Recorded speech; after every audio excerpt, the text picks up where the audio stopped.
amazing work. I really enjoyed it. I have a few questions. I will ask you later. Now our last speaker for today is Revzi. He's an artist, ideator, designer, UX, UI expert, photographer, and lecturer. He holds a degree in industrial design from Metzler. Also, he was the head of the program for interactive communication at the Beersheba College of Technology.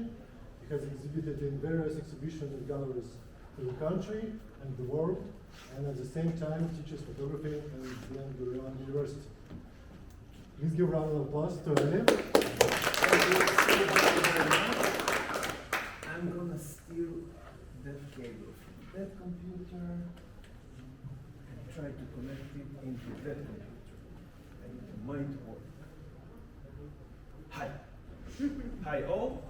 It works. It does work. Let's see. Yeah, hi. I'm Eli Rivzin. Also known as Rivs at some places.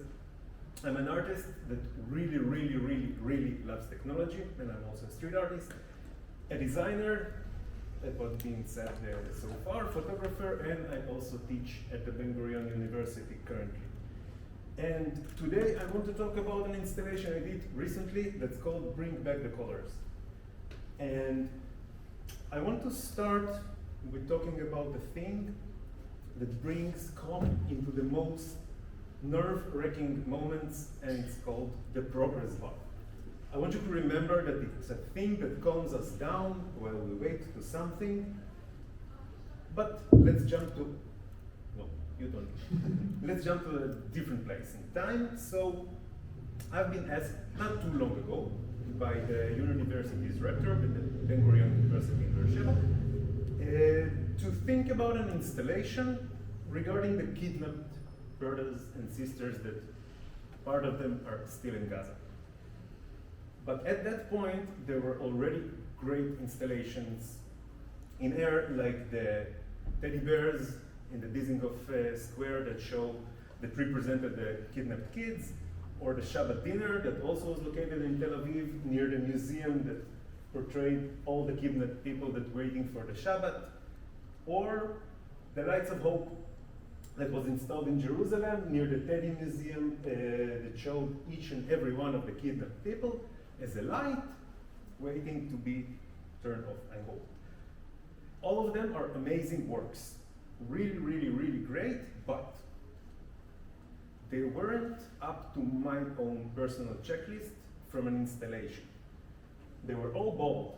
They were talking about a very inconvenient and uneasy subject. But they weren't interactive. They totally weren't sustainable.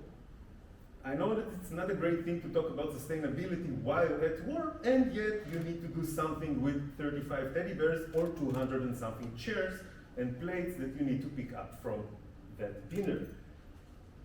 They didn't really help this kidnap, like in a very straight way. They helped to portray the problem and to rise the thinking about it, but I will get to the point of what I mean by really helping. And the one thing that was lacking from all the installations I've seen, they weren't optimistic.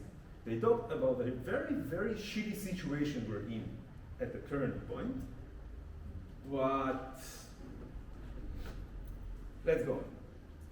I had only a few hours from the request time until I needed to give an idea, and I remember that I've seen that image.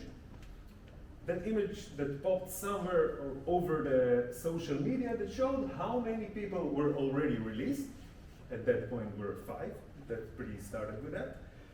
And after thinking a very quick thought, ta-da, moment of enlightenment. That's the sketch that I sent to the director. I had a green light to go pretty fast, and we started, and let's see how does that goes with my own checklist. So yeah, it's bold. It says exactly the time that passed since the attack began. It shows you it in your face with a pretty big counter, and it reminds you all the time that we didn't finish yet. It's interactive by a very interesting thing.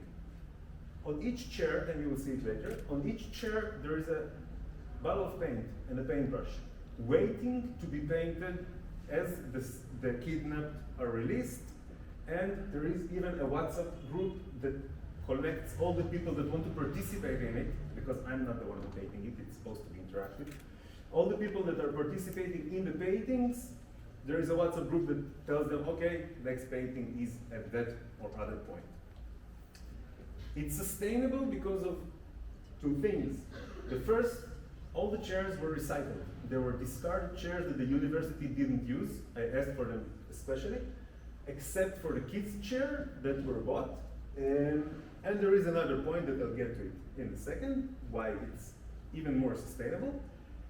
And it really helps the kidnap, and now let's get to the sustainable part, because all the chairs, once that thing is over, gonna go to an auction in Israel, and part of it going to the States and Australia to be sold, and all the money that's gonna be raised from that auction, we're gonna get back to all the survivors of the attack. Again, the chairs not get lost, they're going to a place. What about the optimistic part, which is a very important one? The optimistic part is the fact that each and every chair has a bucket of paint. I hope the time proved otherwise, but at least I hoped at the beginning that all of them will be painted and we'll get to that moment of joy. But time passes and we can still be optimistic. Just a bit about the process and where the tech part goes into that. So after actually making sure that everything fits, I got 215 chairs collected from all over the university. And at that point, I want to really thank the inventor of the cordless spray gun, because without it, it wouldn't take me 4 days. It would take me, I think, a couple of weeks to paint 215 chairs in gray. Once they were all leveled and they looked exactly the same, although their sizes and shapes were very different, it unifies them greatly and prepares them for the next step. They were placed in their places, and only at the point that I finished painting them and placing them and relocating and aligning them, I got the feeling of the size of that atrocity. Only once you play with 245 chairs, once you need to place them in one place with your hands, you understand the amount of people that were kidnapped physically. But let's be optimistic and let's not get into the dark side of it. But wait, what about the big counter I was talking about? So that's the techie part that was interesting for me to solve. I had 4 monitors and 3 computers at my disposal that were supposed to be connected like that. One to show each part of the counter, days, hours, minutes, and seconds. One computer for the days, one goes to 2 monitors, hours and minutes, and one for the seconds. But an issue arose. Since they're not all connected to a single source, they're not connected to a single computer, a very, very decent lagging gonna arise, between the seconds and the minutes one. Also, I couldn't connect them to a local network, so they will get it fast enough. They had to be connected to an internet because life. So I had to solve that issue that the seconds can go from 55 to 60 and the minutes wouldn't change. So although I'm a techie guy, I don't code. And I asked some help from a friend that kinda does, and he asked for help from his best friend that's called ChatGPT. So together we created a Python server, a Python web server, that would be a single source of truth for all that time management thing. And one thing was missing there, and I only discovered it much later, is that I needed to have a debugging option for all those computers, because they're in Beersheba, I live in Tel Aviv, and after 3 times I needed to go there to see why didn't it turn on or whatever, I replaced some of the computers and installed TeamViewer on all of them. By the way, do it if you do installations. Have unattended access to that PCs, so you can start them, restart them and install. So once all the tech part was finished, I could go back to the fun part. And the most fun part was painting the 5 chairs that already been released. And Now it looks like that. And with the counters in the back, it looks actually like that. And once the people started to be released, so there was a really, really big amount of joy, and the way that people reacted and played with the chair was way, way beyond my expectations, because what I saw in my mind is that people would just fill them in color and leave. But no, people actually painted on them and spent, I think, close to an hour on each chair, painted them in kinds of different paintings, or wrote things from their heart way about love and so on. So if you remember that progress bar that we were talking about, that's the progress that we stopped in for now. And I'm still waiting for those to be used. And I just realized that I ran really quickly on the presentation. So you can scan the QR codes and ask questions.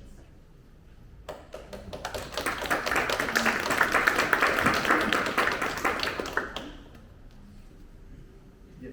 Who approached you to do this? Director of the university through the management of the art department. And where is it? Beersheba. Is it like, does it have open access, or it's Yeah. so people can come and see? It's in the Senate building. It's on the ground floor, and generally people pass there. It's not an open sky thing, but it's inside a building and it's open. Do you have to maintain it? Is there maintenance? You don't need to maintain it except painting it, and that's what the group was made for. So I won't have to go there each and every time that people are released, because there was a really good time that they were released daily. I hope to get back to it. So no, it doesn't need to be maintained except what I have to do with the computers. So people, the hostages, they get released, right? And who comes to the space and paints the chairs? That's the WhatsApp group was created for. At the beginning, it was only university staff, and then since it's an open link and that was the general idea, I know that people joined the group that were outside the staff of the workers, at least in the university. Some of them are students. I think that some of them are residents of Beersheba. So how many people do paint one chair, and do they repaint it after that? No, nobody repaints a chair. Each released prisoner gets a chair painted, but how many people paint each chair? I think that one person per one chair, or maybe two. I didn't check exactly how many painted how much. Do they know about it? Do who? The relief hostages? I don't know if the university addressed them directly. It was in several news editions. Hope they do. Is there anything you would do differently if you had more time to think about it, or if you had to do it again? Hopefully you'll never have to do it again, but is there any, like, after the fact that you had more ideas come?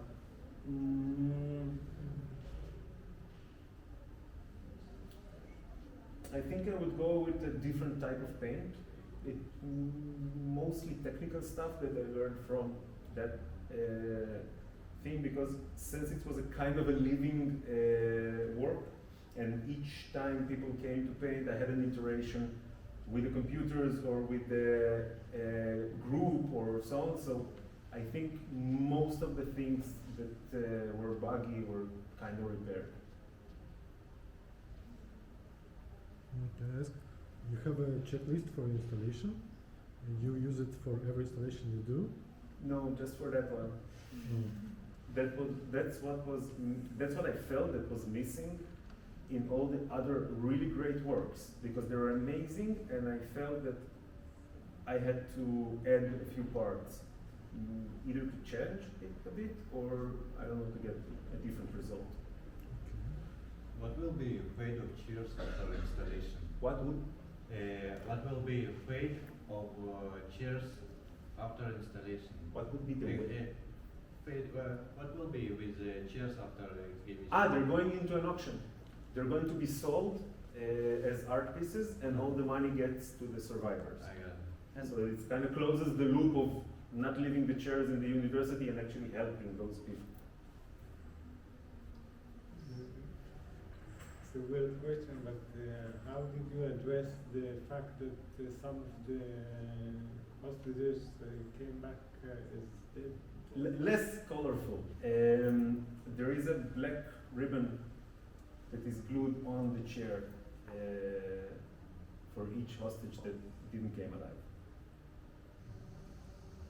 Did they put their name on it? Hmm? Did you put their names on No, it? no. I really wanted to leave it anonymous and more cheerful, let's call it that way. Can I have another one? When people painted the chairs, did you ask them about how they feel and in general, what was the reaction of people who interacted with your work? With this particular one? Yeah, like, is it really optimistic? Yeah. It is. I didn't met a single person, I think, so far that I explained him even the concept that the chairs are being painted as the people are getting released, and I didn't get a smile. Even from the fact of thinking about it. And the physical manifestation of those smiles is that it was a celebration. And a good friend of mine even said that it's even multiplying the effect to let them, which means the other side of the wall, see how we're celebrating and how we're enjoying life, although what they did, and it multiplies the effect. Do you think that art have a social impact or possibility of such? So far it did. I'm not sure if in mine or others. So, but art has an impact. And I do hope it helps, at least to cheer up the mood. Thank you very, very, very much.